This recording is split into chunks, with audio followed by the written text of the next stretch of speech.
Acha, let's start your Irish speaking mock. Let's start with part one. Okay. First, I would like to ask some question about your family. Excuse me. Do you have a large or small family? I have a relatively small family. We have four members in our family, including me, my brother, my parents.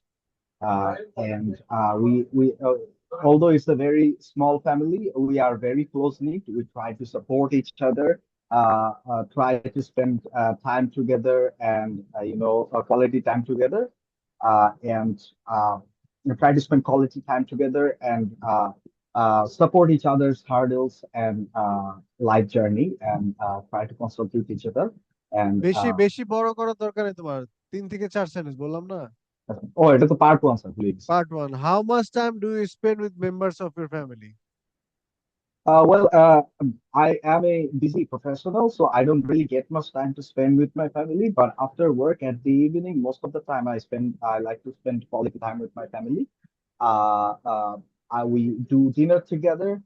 We talk a lot about how our day went, and this is how we actually call it a day in our home, and where all the family members come together, eat, and share how their day went, and we kind of prepare to go to sleep.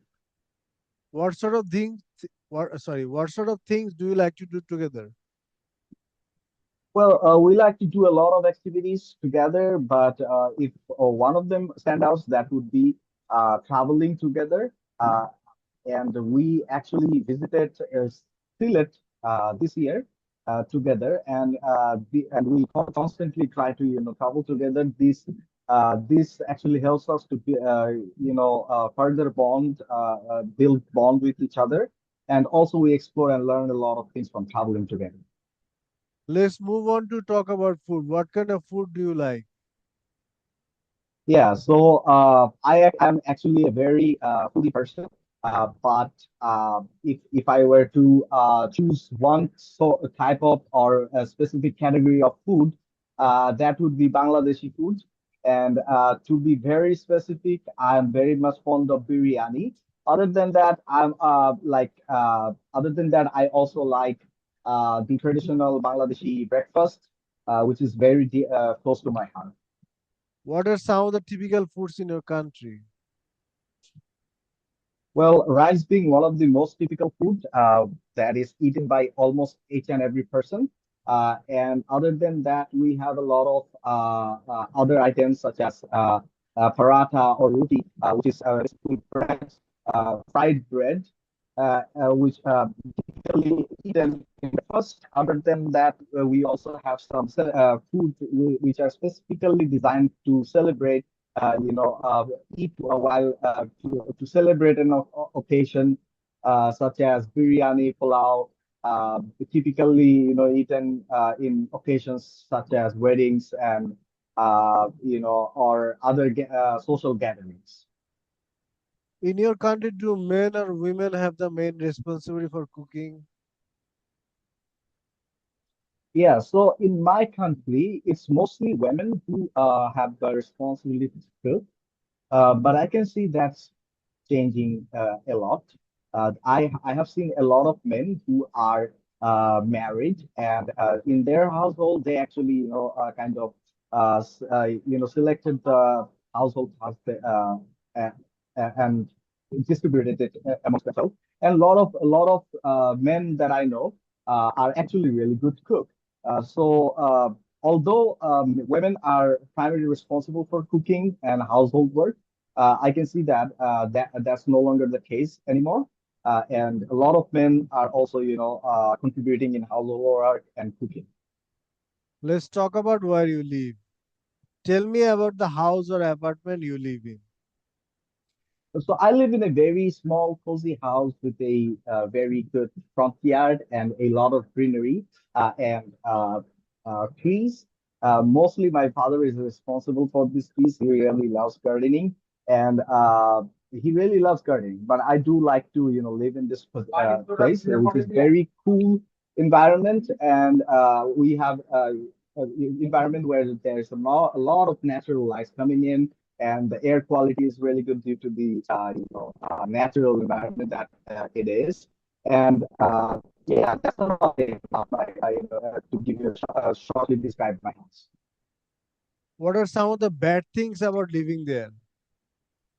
Well, some of the downsides of living here is that since the house is surrounded by a lot of trees, there are a lot of mosquitoes, right?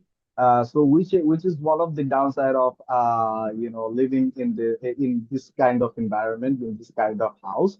Other than that, there are one other downsides, which is like the front yard is full of mud. It's not concrete. So when it rains, the front yard becomes very muddy, and it becomes very hard to travel in that area. What kind of place would you like to have in the future? Well, I would like to have a similar home in the future, the one that I'm living in, similar to that. I would like to have but much bigger, right? Since my house is comparatively very small. I'd like to have a much bigger house, but it should be surrounded by trees, greeneries, and it should have a very good front or backyard. And I'd like to have an office there as well that overlooks, it should have a very big window that overlooks the garden and the front yard. And this is actually what I dream of when I think of, what type of house or place I will live in. Okay, let's move on to part two. Let Hmm. me share the screen with you. Hmm. Can you see the screen? Yeah, I can see. So, describe a teacher who has influenced you in your education. You have 1 minute time to prepare. Yes. When you are ready, you can start. Okay. No. So one of the most influential teacher in my life would be I'd like to talk about my high school English teacher, Mr. Jainu, who had a huge impact in my education and even the way I think today. When I first met him, when I was in sixth grade at my secondary school. At that time, my English wasn't the best, and I found grammar very confusing, and speaking in English was even more tough for me. So he taught me both literature and the language and the grammar. However, unlike many other teachers who focus solely on memorizing grammar rules, he encouraged us to communicate, organize debates, storytelling sessions, and discussions, group discussions. Making mistakes was completely acceptable.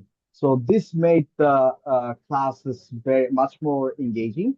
What made him truly special was his enthusiasm and patience. Uh, he believed that every student has potential. Instead of criticizing mistakes, he used to use them as learning opportunities. He also had this, incredible sense of humor, which made his classes even more, engaging. So the reason he influenced me so much is that he completely changed my attitude towards learning. I mean, he taught me, how education isn't about, getting the highest grades. It's more about, being curious, constantly, having a willingness to constantly improve yourself.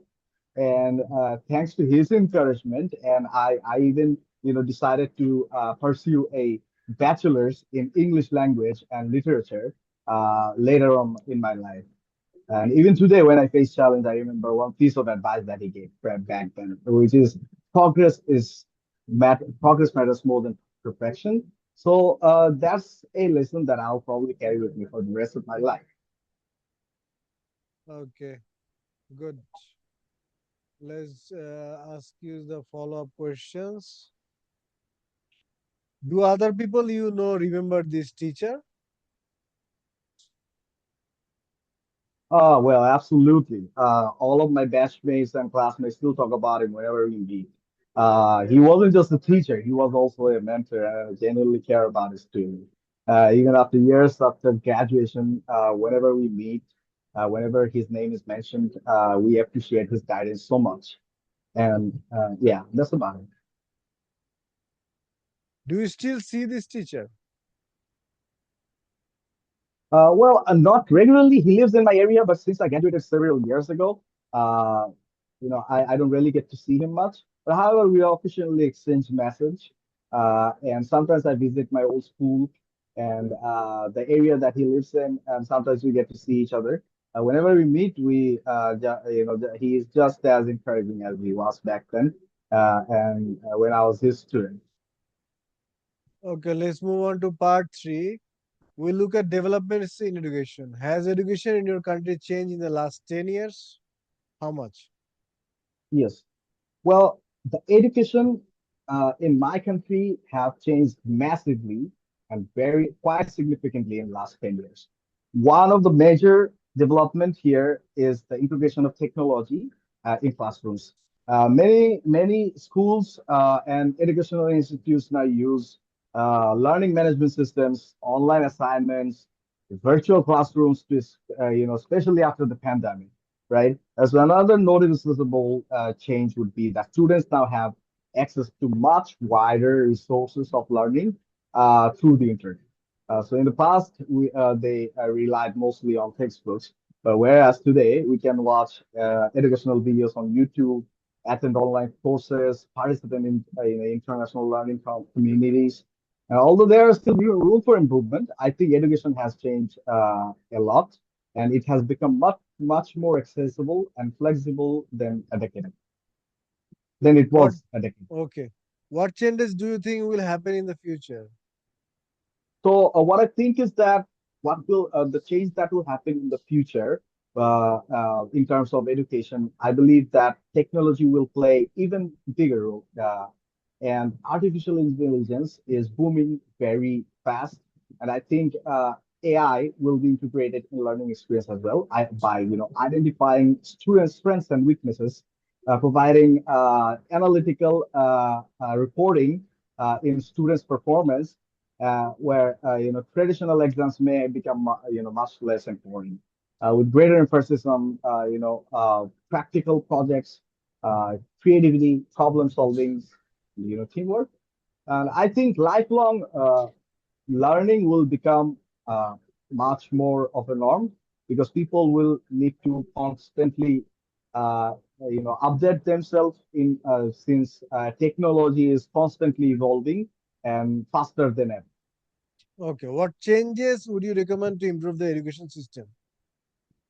So if I were to suggest a few improvements uh, to in the education system of our country, the first thing I would be reducing, I would suggest is to reduce the emphasis on memorization. Instead, schools should encouraging critical thinking and understanding and creativity.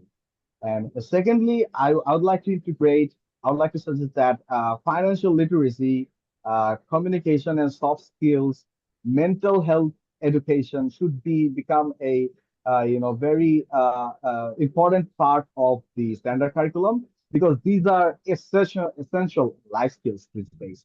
And finally, teachers should also receive constant professional training so that they can also adapt to modern teaching methodologies and technological advancement.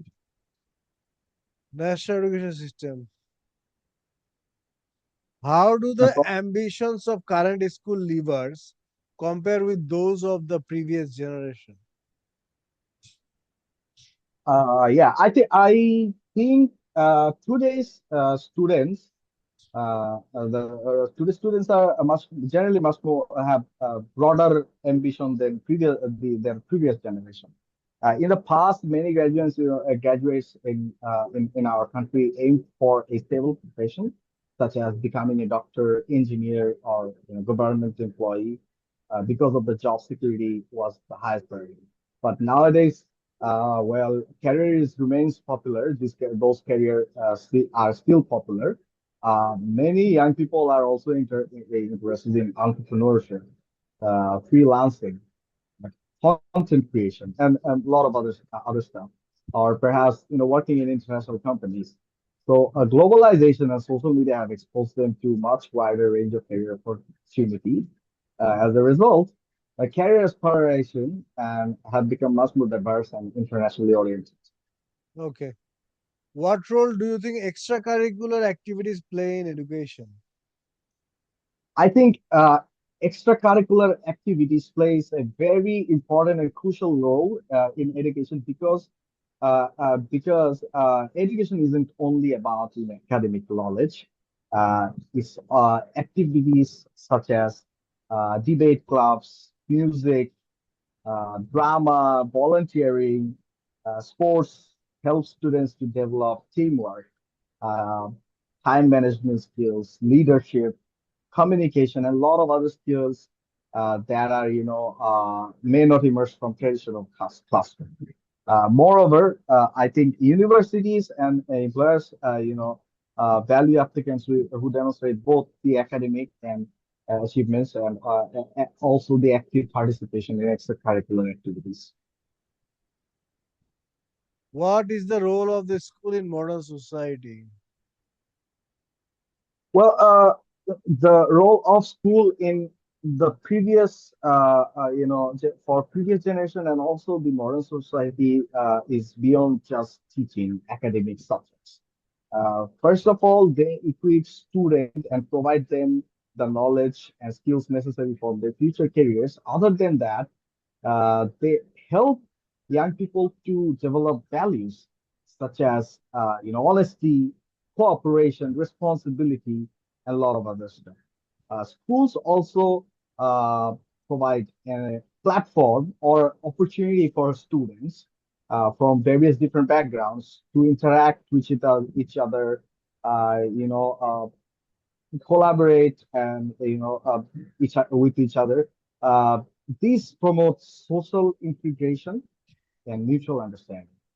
And today's rapidly changing world, I believe schools should prepare students to not only just pass exams, but also to become a responsible citizen and a responsible human being and a lifelong learner and adaptable professionals who can contribute positively to the society and the economy of the country.